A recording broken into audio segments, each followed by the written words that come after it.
Bismillahirrahmanirrahim. Assalamualaikum warahmatullahi wabarakatuh. Nama saya Hilmi Dayat. Saya akan mempresentasikan yaitu apresiasi prosa dengan pendekatan didaktis. Jadi pengertian pendekatan didaktis adalah mengantar pembaca untuk memperoleh berbagai amanat, petuah, nasihat atau pandangan keagamaan yang syarat dengan nilai-nilai yang dapat memperkaya kehidupan rohaniah pembaca. Jadi menurut Aminuddin mengemukakan bahwa pendekatan didaktis adalah suatu pendekatan yang berusaha menemukan dan memahami gagasan, tanggapan evaluatif, maupun sikap pengarang terhadap kehidupan. Jadi gagasan, tanggapan maupun sikap itu dalam hal ini akan mampu terwujud dalam suatu pandangan etis, filosofis maupun agamis sehingga akan mampu memperkaya kehidupan rohaniah pembaca.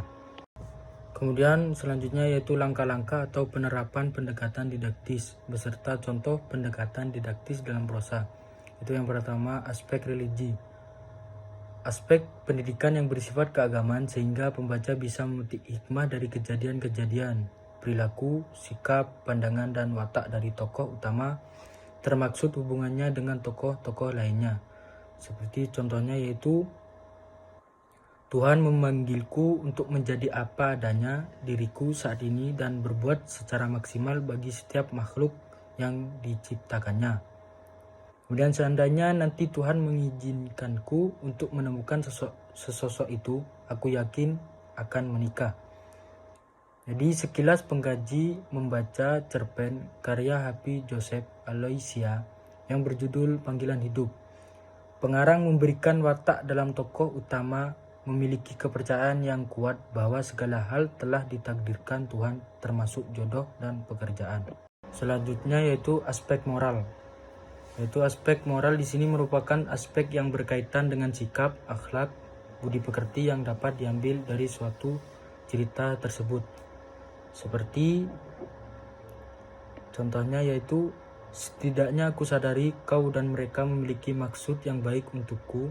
Sekalipun kalian tidak tahu apa yang sesungguhnya membuatku lebih bahagia ketimbang hanya memikirkan urusan pernikahan semata. Jangan berpikir ini berfokus pada uang. Benar, uang dapat memberikan kebahagiaan, tapi ada sesuatu yang lebih ingin kulakukan untuk dunia. Misalnya hal ini dapat kulakukan hanya jika aku memiliki uang. Dan sesuatu yang bersifat kemanusiaan, sesuatu yang mungkin terdengar konyol dan muluk-muluk, mengingat aku yang bukan siapa-siapa dan bukan apa-apa, tapi kenyataannya aku memang memiliki dorongan jiwa dan iman untuk melakukan hal ini. Jadi dalam cerpen ini dijelaskan bahwa sikap yang dimiliki tokoh utama adalah teguh pada pendirian untuk tidak memikirkan cinta, melainkan memikirkan bagaimana menghasilkan uang yang akan digunakan untuk membantu orang-orang yang membutuhkan bantuan. Dan dari kedua kutipan tersebut, letak moral tokoh adalah ada pada sikap kemanusiaan untuk membantu sesama sehingga menunjukkan akhlak yang baik. Dan yang ketiga yaitu aspek sosial, aspek di mana berkenaan dengan masyarakat atau memperhatikan kepentingan umum. Dalam cerpen ini ada pesan yang tersirat dari seorang tokoh utama. Jadi yaitu contohnya seperti itu yang membuatku susah untuk mengungkapkannya. Belum ada realisasi yang telah kulakukan untuk membuatmu dan mereka mengerti kalau tiba-tiba aku berkata ingin membantu merenovasi sekolahan-sekolahan yang ambruk, ingin membuat semua perumahan yang akan kubagikan gratis bagi orang-orang yang tak berpapan, atau aku ingin berkeliling dunia untuk mendatangi jiwa-jiwa yang terbuang dan merangkul mereka satu persatu dan berkata bahwa aku mengasihi dan ingin membantu kesusahan mereka. Pasti orang berpikir aku terlalu berkhayal dan akhirnya mereka hanya menertawakanku karena dianggap sakit jiwa. Jadi tokoh utama adalah tokoh yang tidak memikirkan akan pernikahan karena ia lebih mementingkan urusan dunia, yaitu uang. Namun urusan uang itu tidak untuk dirinya sendiri, namun melainkan untuk membantu orang-orang di sekitarnya yang kesusahan dan untuk menjadi manusia yang bermanfaat bagi semua manusia. Kemudian dalam kutipan tersebut letak aspek sosial dapat dilihat dari tanggapan teman tokoh utama bahwa dia memahami alasan kenapa tokoh utama tidak mau menikah, yaitu tokoh utama berharap untuk mendapatkan uang yang banyak agar dapat membantu merenovasi sekolahan-sekolahan yang ambruk, ingin membuat semua perumahan yang akan aku bagikan gratis bagi orang-orang yang tak berpapan, atau aku ingin berkeliling dunia untuk mendatangi jiwa-jiwa yang terbuang dan merangkul mereka satu persatu dan berkata bahwa aku mengasihi dan ingin membantu kesusahan mereka. Kemudian untuk unsur intrinsik, yaitu yang pertama temanya yaitu panggilan hidup. Kemudian yang kedua amanat.